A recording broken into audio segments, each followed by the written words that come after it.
बुराड़ी में परिवर्तन संकल्प से समाज सेवा की एक नई कहानी लिखने वाले रतन त्यागी को एनसीपी ने विधानसभा में प्रत्याशी घोषित किया है।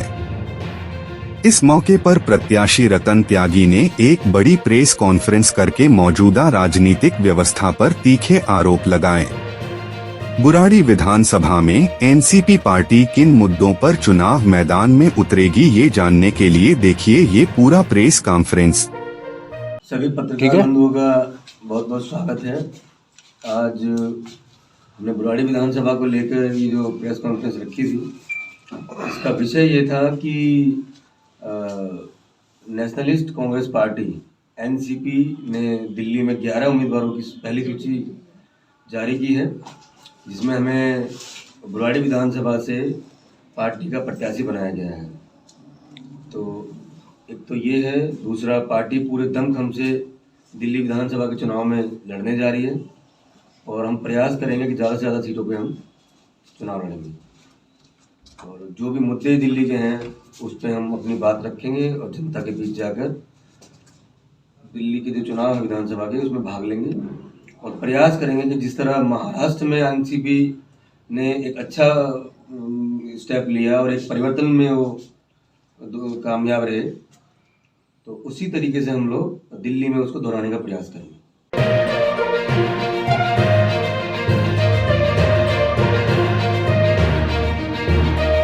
फिर बुराड़ी की बात करें, चूंकि यहाँ से चुनाव लड़ रहे हैं, किन मुद्दों को लेके आप जो है चुनाव मैदान में आ रहे हैं? देखिए, मुद्दे अनगिनत हैं।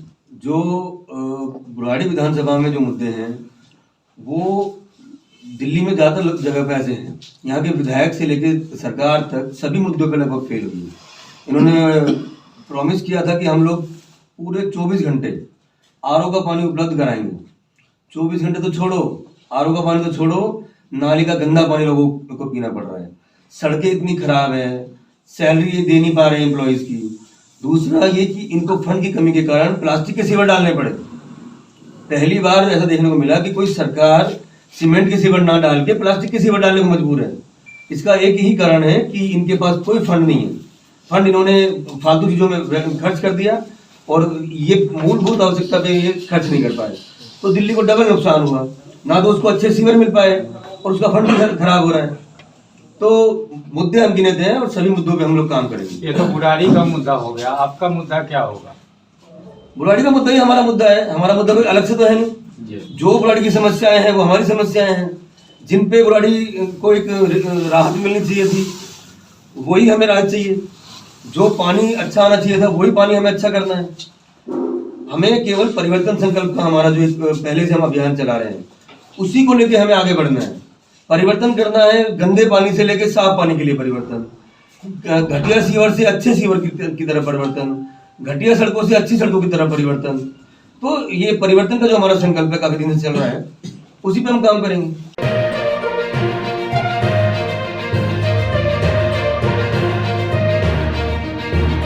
समाज सेवा के रूप में आपके ट्रैक्टर ट्रॉली चल रही है, कूड़े उठा रहे हैं। इससे पहले कोरोना काल में आपने सैनिटाइजिंग किया, तमाम ऐसे समाज सेवा के कार्य आप कर रहे हैं। इससे कितना ताकत मिलेगी आपको? देखिए, सही बताऊं तो यही हमारी मुख्य जो शक्ति है वो यही है। हम सब लोग जानते हैं कि एनसीपी महाराष्ट्र में बहुत शक्तिशाली है। दिल्ली में कई बार वो चुनाव लड़ी है। बुराड़ी विधानसभा की अगर बात करें तो एनसीपी एक बार निगम के चुनाव में दूसरे नंबर पर रही और एक बार विधानसभा के चुनाव में दूसरे नंबर पर रही। तो एनसीपी अब तक ये बुराड़ी विधानसभा जीत नहीं पाई। लेकिन जब उसका जो अब तक का जो इतिहास है वो दूसरे नंबर का रहा है। लेकिन उसके साथ जब हमारी व्यक्तिगत जो हमने प्रयास किया, हमारी टीम ने जो प्रयास किया, जनता के बीच जाकर जो काम किया, वो जब मिलेगा तो ये कॉकटेल जो है ये हमारा, हम जीतने का एक मूल मंत्र है हमारा। यानी जो हमारा एनसीपी का जो प्लेटफॉर्म है प्लस जो हमने काम किया है, ये हमें जीत की तरफ ले जाने के लिए काफी सक्षम है और काफी उपयोगी साबित होगा।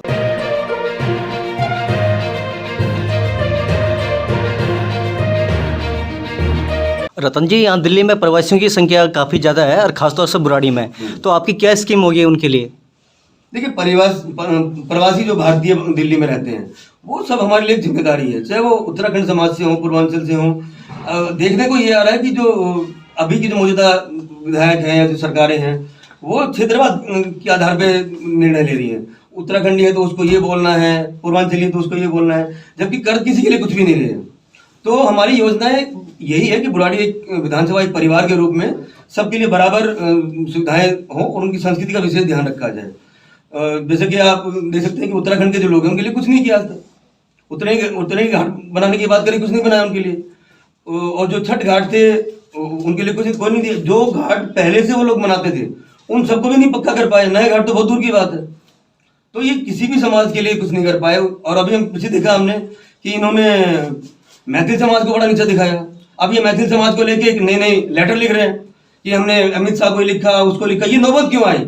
आपको 11 साल में सुध नहीं आई कि आप मैथिल समाज के लिए कुछ काम करें?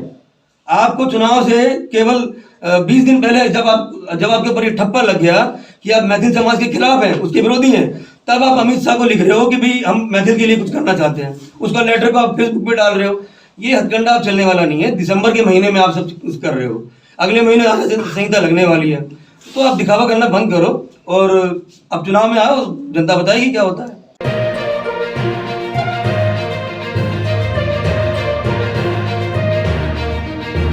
रतन जी, दिल्ली सरकार ने महिला सम्मान योजना के जो प्लान फार्म भराए जा रहे हैं 2100 रुपये वाले, उसको कैसे देखते हैं? क्या मुद्दा है वो? देखिए, आम आदमी पार्टी ने, केजरीवाल जी ने, संजीव झा जी ने महिला की जो एक चित्रण किया है वो बड़ा शर्मनाक है। भारतीय संस्कृति में महिला को लक्ष्मी का रूप माना जाता है, सरस्वती का रूप माना जाता है, मां शारदे और दुर्गा का रूप माना जाता है। लेकिन इन्होंने क्या किया, ये दिखाना चाहते हैं कि महिलाएं लालची होती हैं। इन्होंने पहले यही इसी तरह का वादा किया पंजाब में। इन्होंने 1000 रुपये देने का प्रॉमिस किया कि हम 1000 रुपये हर महिला को देंगे। 3 साल हो गए, एक भी रुपया एक भी महिला को ये नहीं दे पाए। तो जब ये पंजाब में नहीं दे पाए, वहां तो दिल्ली जैसा एलजी का एक ऊपर वो भी नहीं है, यहाँ पे तो एलजी का ये बहाना लेते हैं। वहां तो एलजी की कोई रोक टोक भी नहीं है, पूर्ण रूप से वो राज्य है, सारी शक्तियां राज्य की उसके पास है। तो तब भी 1000 का प्रॉमिस करके ये 1 रुपया नहीं दे पाए। तो अब इनका जो 2100 रुपये का जो प्लान है वो टोटल ये लोग घबरा चुके हैं और अब ये चाहते हैं कि कुछ भी बोल के बस चुनाव जीत लो।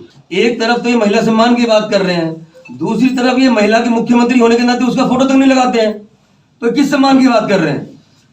विधायक संजीव झा अपने किसी होल्डिंग में, पोस्टर में मुख्यमंत्री आदित्य का फोटो नहीं लगाते हैं और ये बात कर रहे हैं संजीव कि सम्मान करना है महिलाओं का। ये इनकी जो नीति और नीयत है इसमें बहुत अंतर है। तो ये सम्मान की बात ना करे, बल्कि एक बात और है कि अभी एलजी ने 2100 रुपये की सम्मान जो महिला सम्मान की जो बात की है उसकी जांच करने का आदेश दिया है। दिल्ली पुलिस को उसमें शामिल किया गया है, अन्य संस्थाओं को बात की गई है। और इस दायरे में जो महिलाएं औरों को फार्म भरने के लिए उकसा रही हैं, उनको भी जांच के दायरे में लाने का एक मतलब प्रयास रहेगा कि कौन लोग हैं जो उनको इस जो नकली जो एक योजना है उसमें कौन उन महिलाओं को धकेल रहा है। ये एक सोची समझी साजिश है जो आम आदमी पार्टी के कार्यकर्ता, चाहे वो महिला हो या पुरुष हो, भोली भाली महिलाओं को उसके अंदर धकेल रहे हैं, उनकी जानकारी ले रहे हैं और वो जानकारी जो हैकर्स बैठे हैं, जो ऑनलाइन जो ठगी करते हैं, उनको प्रोवाइड कर रहे हैं। तो ये अपने आप में जो भोली वाली महिला है उनके साथ धोखा करने का आम आदमी पार्टी का जो एक साजिश है उसमें महिलाएं फंस रही हैं। और इनको अगर समय रहते सरकार ने एक्शन नहीं लिया, दिल्ली पुलिस ने, एलजी ने और बाकी विभाग ने, तो ये काफी महिलाओं को उनको कई ठगी हो चुकी है। सीमापुर में 3 महिलाओं का खाता साफ कर दिया गया, किराड़ी में 5 महिलाओं का खाता साफ कर दिया गया। तो ये सारा जो डेटा ले रहे हैं ये हैकर्स को और जो ऑनलाइन ठगी करते हैं उनको प्रोवाइड कर रहे हैं।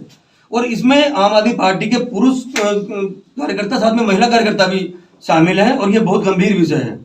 और दूसरी बात ये कि ये जो जिस महिला की सम्मान की बात कर रहे हैं, पहली बार, ये दूसरी बार इतिहास में हुआ है कि जब विधानसभा में पास तो कुछ और हुआ और विधानसभा से बाहर आके उसको कुछ और कर दिया गया।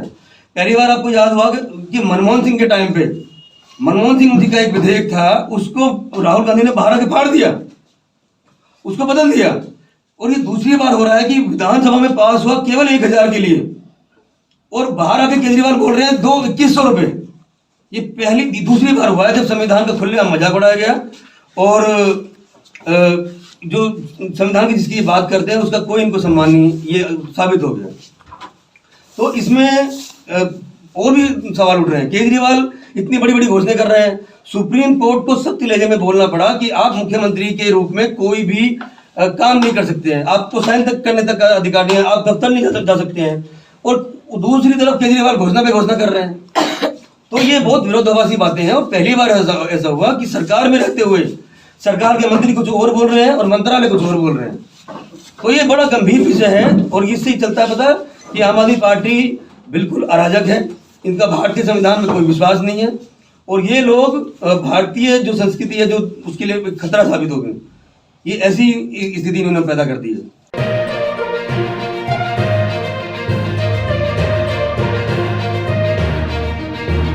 क्योंकि चुनाव प्रचार अभियान तेज होगा आपका भी और कहीं ना कहीं शीर्ष नेतृत्व की जरूरत पड़ेगी। क्या लगता है अब आपके प्रचार के लिए शीर्ष नेतृत्व भी तैयार है और यहाँ पे आने का कोई ऐसी? देखिए, हम लोग विधानसभा में बहुत पहले से काम करते हैं। हम लोग नाम की और काम की मोहताज नहीं है। हमारे जो विधानसभा के लोग हैं वो इस बात को अप्रिशिएट करते हैं कि जब कोई नहीं था तो रतन त्यागी थे।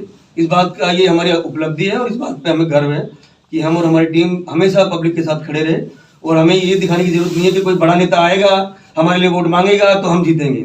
जनता खुद हमें कह रही है कि आप आगे बढ़िए, हम आपके साथ हैं।